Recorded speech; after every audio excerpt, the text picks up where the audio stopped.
దేవునికి స్తోత్రం. ప్రేమైన వారలారా, రక్షకుడును ప్రభు అయిన యేసుక్రీస్తు వారి నామంలో మీకు శుభములు వందనాలు తెలియజేస్తూ ఉన్నాం. దేవుడు మిమ్మలను, మీ బిడ్డలను, మీ కుటుంబములను దీవించి ఆశీర్వదించునుగాక. ఆమెన్. God bless you. దేవునికి స్తోత్రం. హల్లెలూయా. ప్రియమైన దేవుని పిల్లలారా, ఈ శరీరంలో మనం బ్రతుకుతూ ఉండగా, రక్త మాంసాలు ధరించి మనము జీవిస్తూ ఉండగా మనము బలహీనులమండి. అనేక విషయాల్లో మనం బలహీనులుగా ఉంటూ ఉంటాం. అనేక సార్లు మనం పడిపోతూ ఉంటాం. అనేక సార్లు దేవునికి దుఃఖాన్ని, కోపాన్ని, ఆయాసాన్ని పుట్టిస్తూ ఉంటాం. దేవుని మార్గము విడిచి ఒక్కోసారి మన సుబుద్ధిని ఆధారం చేసుకొని మన ఇష్టానుసారంగా బ్రతుకుతూ దేవునికి కోపాన్ని తెప్పిస్తూ ఉంటాం. ప్రియమైనటువంటి ప్రజలారా, అయితే దేవుడు తనకి ప్రజలుగా ఏర్పాటు చేసుకున్న మనలను సహిస్తూ ఉంటాడు, మనలను క్షమిస్తూ ఉంటాడు, మనల్ని ప్రేమిస్తూ ఉంటాడు. కాబట్టి మనలను విడువడు, ఎడపాయడు. మనల్ని విడువక ఆయన కృప చూపిస్తూ ఉంటాడు అని పరిశుద్ధ లేఖనాలు సెలవిస్తున్నాయి. చూద్దాము లేఖన భాగము. మొదటి సమూయేలు గ్రంథము 12వ అధ్యాయము 22వ వచనం 3వ లైన్ మనము చూసినట్లయితే అక్కడ ఈ రీతిగా రాయబడి ఉంటూ ఉన్నది. తన ఘనమైన నామము నిమిత్తము తన జనులను ఆయన విడనాడడు. దేవునికి స్తోత్రం.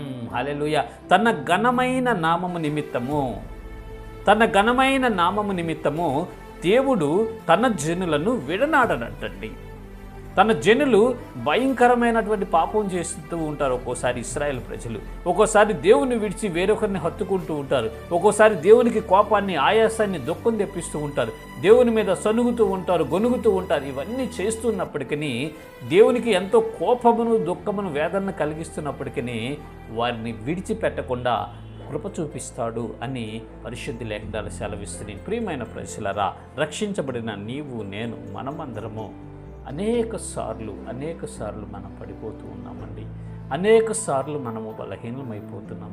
అనేక సార్లు అవిధేయులమైపోతున్నాం. అనేక సార్లు పాపములో పడిపోయి దుఃఖములో మునిగిపోతూ మనము దిగజారిపోయినటువంటి స్థితిలో ఉంటాం. ఒక్కొక్కసారి మన క్రియల వలన, మన ఆలోచనలు, మన ప్రవర్తన వలన, మన మాటల వలన దేవుని నామానికి అవమానం కలిగేటటువంటి పరిస్థితుల్లోకి మనం దిగజారిపోతూ ఉంటాం. ప్రియులారా, అలాంటి సందర్భంలో పశ్చాత్తాపం పడి విరిగి నలిగిన మనసు కలిగి, ప్రభా పాపులమైన మమ్మల్ని క్షమించండి, తొందరపడి చేసి మన్నించండి ప్రభా, మాకు సహాయం చేయండి అని వినయ మనస్సు కలిగి, విరిగి నలిగిన మనసు కలిగి మనం దేవుని పాదాల చెంత ప్రార్థించినట్లయితే ఆయన కనికరము కలిగినటువంటి దేవుడు, ఆయన కృపగల దేవుడు, ఆయన ప్రేమ స్వరూపి. ఎందుకంటే మనలను తన జనులుగా ఆయన ఏర్పాటు చేసుకున్నాడండి.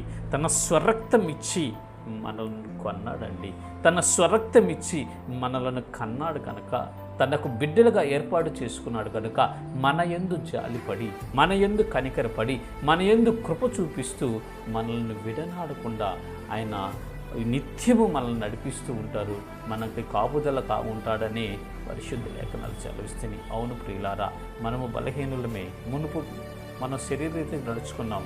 ఇప్పుడు రక్షించబడిన తర్వాత, దేవుని మార్గంలోకి వచ్చిన తర్వాత సంపూర్ణమైన మారు మనస్సు మనం పొంది క్రీస్తు రూపము మనము ధరించుకొని విశ్వాసయాత్రలో ముందుకెళ్ళాలండి. ఒక్కోసారి మనము జారి పడిపోతూ ఉంటాం. ఒక్కోసారి అవిధేయతలోకి వెళ్ళిపోతూ ఉంటాం. ఒక్కోసారి పాప సంబంధమైన పనుల్లో మనం ఇన్వాల్వ్ అయిపోతూ ఉంటాం. అలాంటి సందర్భంలో వెంటనే పశ్చాత్తాపడి ఆయన పాదాలకు పట్టుకొని ఒప్పుకొని విడిచిపెట్టినప్పుడు మనము ఆయన కనికరం పొందుకుంటాం. ఎందుకంటే ఆయన తన జనులను విడనాడదండి. ఆయన తన జనులను విడనాడదండి. ఆయన తన జనులను విడనాడక నిత్యము వారి యందు కృప చూపిస్తూ, ప్రేమిస్తూ, క్షమిస్తూ ఉంటారు. కాబట్టి ప్రియమైన సహోదరి, సహోదరుడా, నువ్వు ఏ స్థితిలో ఉన్నప్పటికీ, ఎంత ఘోరమైన పాపంలో నువ్వు పడి ఉన్నప్పటికీ, ఎలాంటి స్థితిలో నువ్వు దిగజారిపోయి ఉన్నప్పటికీ, ఎలాంటి భ్రష్టకరమైన జీవితంలో నువ్వు జీవిస్తున్నప్పటికీ దేవుడు నిన్ను ప్రేమిస్తున్నాడు. దేవుడు నిన్ను విడనాడట్లేదు. దేవుడు నీకు కృప చూపిస్తున్నాడు. తిరిగి ఆయన వద్దకు రండి. పశ్చాత్తాపతులై పాపములను ఒప్పుకొని విడిచిపెడితే ఆయన కనికరం పొందుకుంటాము. ఆయన రాజ్యంలో మనం ఉంటాము. తనకు ప్రజలుగా ఏర్పాటు చేసుకున్న వారిని ఆయన విడనాడడు. ప్రియులారా, ఒకవేళ దేవుడు నన్ను విడిచిపెట్టాడేమో, దేవుడు నా చెయ్యి వదిలిపెట్టాడేమో, ఇక దేవుడు నాకు లేడేమో అనుకొని నువ్వు భయపడుతూ బాధపడుతూ ఉన్నావా? సహోదరి, సహోదరుడా, దేవుడు నిన్ను విడిచిపెట్టలేదు. దేవుడు నిన్ను విడిచిపెట్టడు. దేవుడు నిన్ను విడిచిపెట్టడు. మనమే దూరంగా పరిగెత్తుతూ ఉంటాం. దేవుని వద్దకు వెళ్దాం. ప్రార్థన చేద్దాం, పశ్చాత్తాపడదాం, ఆయన కృపను పొందుకొని హృదయంలో నెమ్మది కలిగి ఈ విశ్వాస యాత్రలో ముందుకు సాగిపోదాం. ఇటు కృప దేవుడు మనందరికీ కలుగు చేయనుగాక. ఆమేన్. God bless you. దేవునికి స్తోత్రం. హల్లెలూయా. Praise the lord.